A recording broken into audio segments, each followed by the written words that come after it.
Let's get some more thoughts. Let's go live to Gearo Colma. He's journalist and author, joining us on the line now.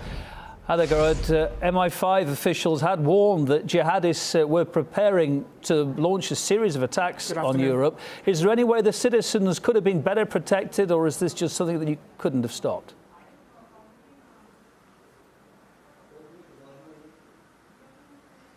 Well, there are many ways to protect citizens. One is to have responsible foreign policy. We have reports from the French press that the Kouachi brothers trained in Syria. We know from the French Prime Minister, for example, Manuel Valls, he has said that they had military training. That's a quote, military training. Now, so the first question we need to ask is this: what countries have been supplying military training to terrorists? And I'd like to quote here from Israeli intelligence-linked journal called Debka File, who published a report on the 14th of April 2011 during the NATO campaign in Libya. And here's what they say. Also discussed in Ankara and Brussels, our sources report, is a campaign to enlist thousands of Muslim volunteers in Middle East countries and the Muslim world to fight alongside the Syrian rebels. Alongside the Syrian rebels. The Turkish army would house these volunteers, train them and secure their passage into Syria. Now the French people are paying the price for this lunatic foreign policy, this lunatic neoconservative foreign policy of the French government. And everybody is going to pay the price, because we are now seeing the institution of a police state. They are talking about putting police in supermarkets, inside shops.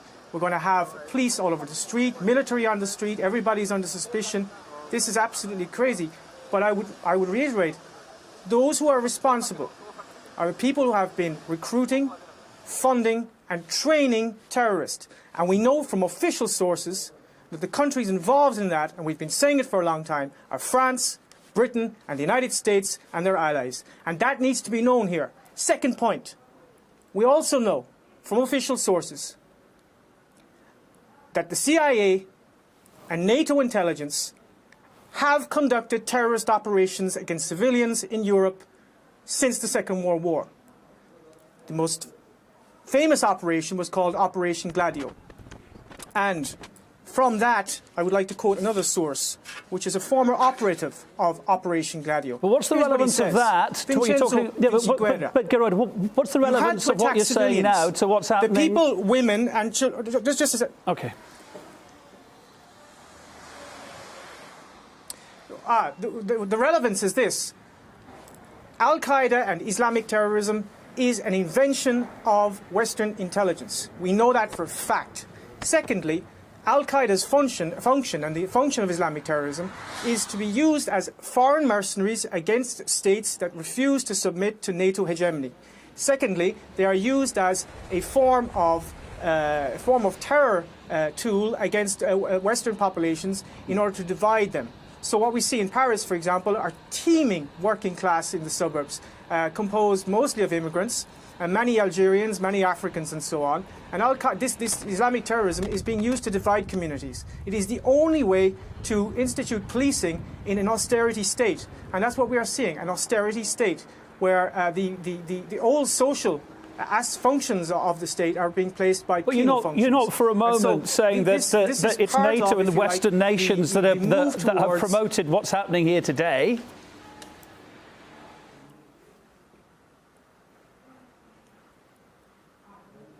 Yes. Yes, of course. We've been saying this for a long time. If you look at the rebels in Syria and the rebels in Libya, these people were trained by Western intelligence. That's a fact. Now who's attacking Western civilians? The same rebels. We know we already know that these rebels were trained in Syria. Now they're saying Yemen. The story is changing all the time. One of the suspects who was arrested, Kouachi, this is according to France Inter. France Inter reported that when he was arrested, because he's already been arrested for terrorism, he thanked the justice for arresting him. That's significant, because a lot of these so-called terrorists are patsies. These are young Muslims who get caught up in these. They get recruited by local mosques and so on that are funded by Mossad and the CIA and the DGSU. And this has nothing to do with religion, is it? This has nothing to do with religion, no? That's probably why he thanked the justice for arresting him. Absolutely nothing. This has nothing to do with religion. This is a complete farce to talk about. The French media are talking about Islam all the time. These people are not Muslims. This has absolutely nothing to do with Islam. This is to do with this Wahhabi death cult promoted by the allies of the West, Saudi Arabia and Qatar. Their best friends are promoting this satanic death cult. And that's what it's about. It has absolutely nothing to do with Islam. Incidentally, there has been a novel published recently by Michel Houellebecq in France, and it has actually had a lot of media coverage. It's called Soumission, Submission, which is the translation for Islam. The problem with these terrorist campaigns is that they aim to make the people submit to state power, make the people submit to this false and phony narrative of the war on terrorism. It's about time people stop being sheep and woke up and investigated it. Gearo, thank you for your thoughts. A lot of people might find that controversial. Thank you for your thoughts nonetheless. Gearo O Colma, journalist and author, live on RT International now. All right.